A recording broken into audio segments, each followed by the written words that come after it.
Good morning students. Navankur digi lesson class में आपका स्वागत है। आज हम क्लास 12th सब्जेक्ट फिजिक्स की यूनिट सेकंड करंट इलेक्ट्रिसिटी की शुरुआत करते हैं। चलिए,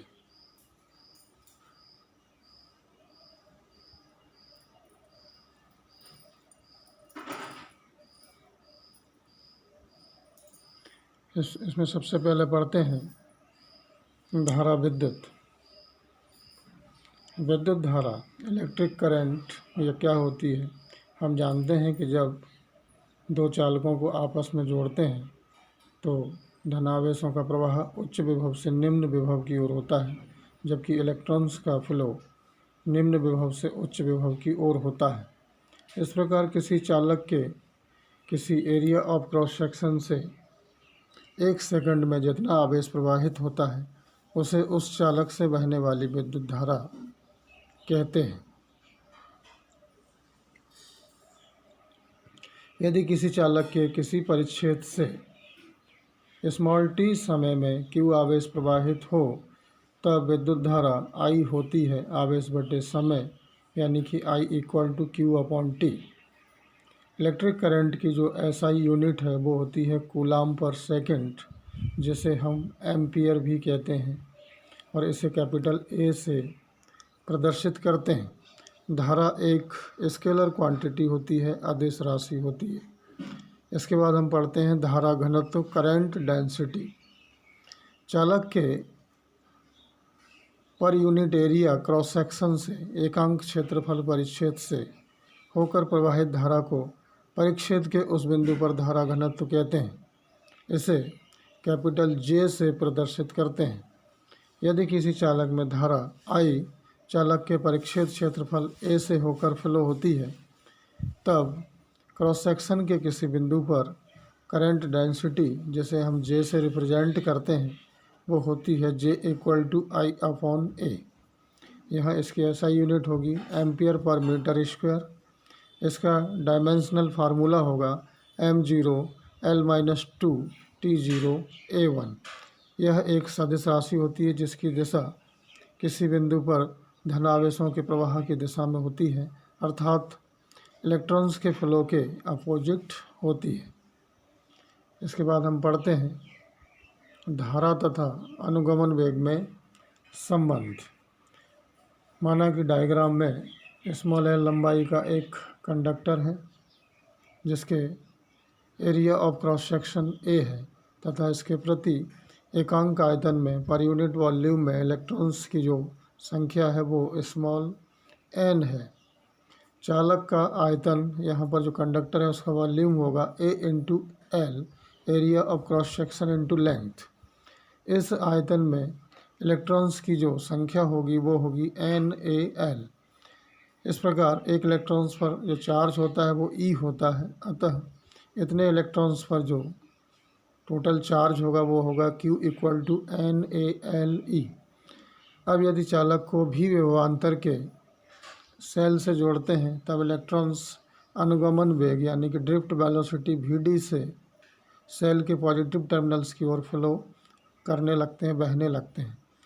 इस प्रकार स्मॉल l लंबाई को तय करने में लगा जो समय है वो होगा small t equal to L upon Vd। लेकिन हम जानते हैं current equal to charge upon time, I equal to Q upon T. यहाँ पर हम की वैल्यू रखेंगे तो मिलेगा I equal to NaLe upon small t, I equal to NaE Vd। चूँकि स्मॉल t इक्वल टू होता है L अपॉन Vd, अतः Vd इक्वल टू होगा L अपॉन टी। तो इस प्रकार यहाँ पर हमें करंट और ड्रिफ्ट वेलोसिटी के बीच में जो रिलेशन मिलेगा वो होगा I इक्वल टू NeVd। इसके बाद हम करंट डेंसिटी और ड्रिफ्ट वेलोसिटी के बीच में भी रिलेशन निकाल सकते हैं, क्योंकि J इक्वल टू होता है I अपॉन A। तो यहाँ पर I की वैल्यू रखेंगे तो हमें मिलेगा J equal to NaeVd upon A से A कैंसिल करने के बाद J इक्वल टू हमें मिलता है NeVd। यही करंट डेंसिटी और ड्रिफ्ट वेलोसिटी के बीच में रिलेशनशिप होती है। इसके बाद हम पढ़ते हैं ओम का नियम, जैसे हम पहले भी पढ़ चुके हैं।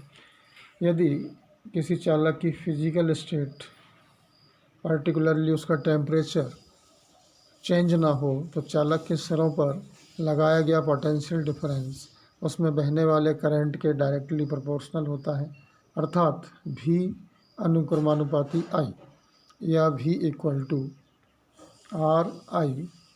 यहाँ पर आर एक कांस्टेंट है, जैसे हम चालक का रेजिस्टेंस या प्रतिरोध कहते हैं, जो कि कांस्टेंट होता है।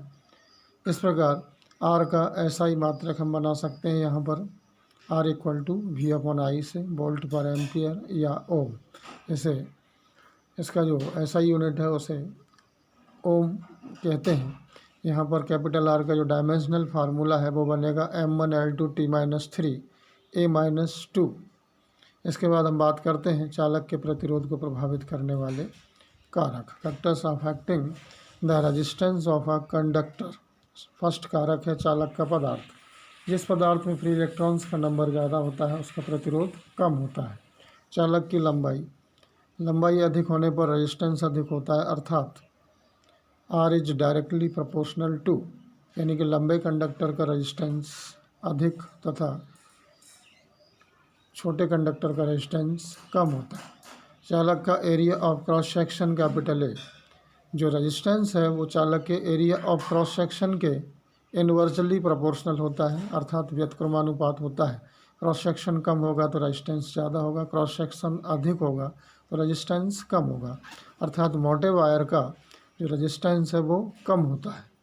चालक का ताप, टेम्परेचर अगर चालक का बढ़ा दिया जाए तो फ्री इलेक्ट्रॉन्स के फ्लो होने में या उनके नंबर ऑफ कॉलिजन बढ़ जाते हैं, जिसकी वजह से जो कंडक्टर है उसका रेजिस्टेंस बढ़ जाता है, अर्थात ताप बढ़ाने पर चालक का रेजिस्टेंस बढ़ जाता है।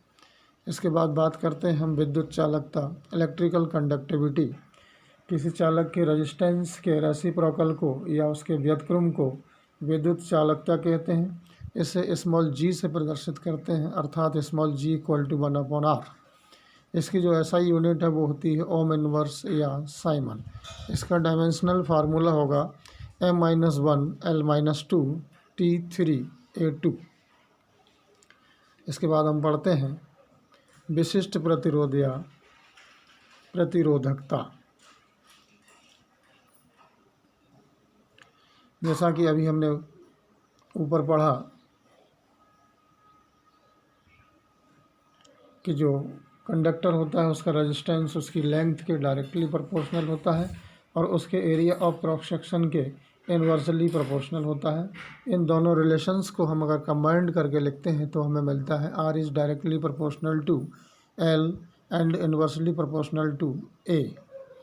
Are equal to rho L upon A. यहाँ पर जो रो है वो एक कांस्टेंट है, जैसे हम कंडक्टर के यानी कि तार के पदार्थ का विशिष्ट प्रतिरोध या स्पेसिफिक रेजिस्टेंस या रेसिस्टिविटी कहते हैं।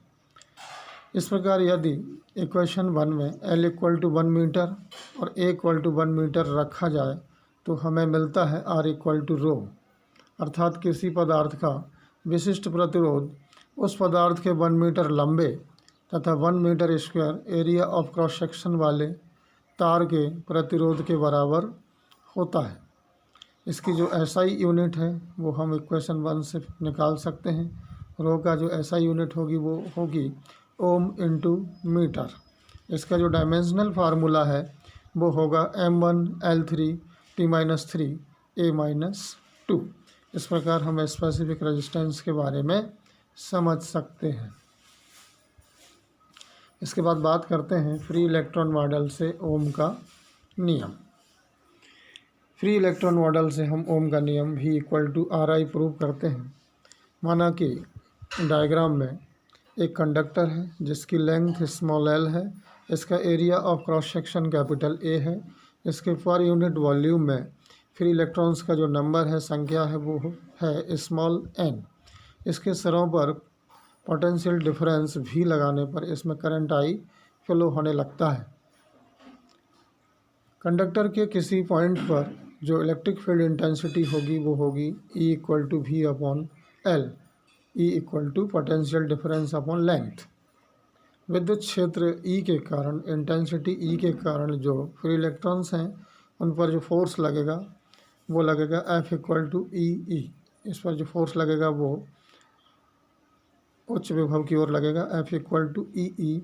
यदि इलेक्ट्रॉन का मास यानी कि द्रव्यमान स्मॉल m हो तो इसका एक्सेलरेशन या त्वरण होगा small a equal to F upon m।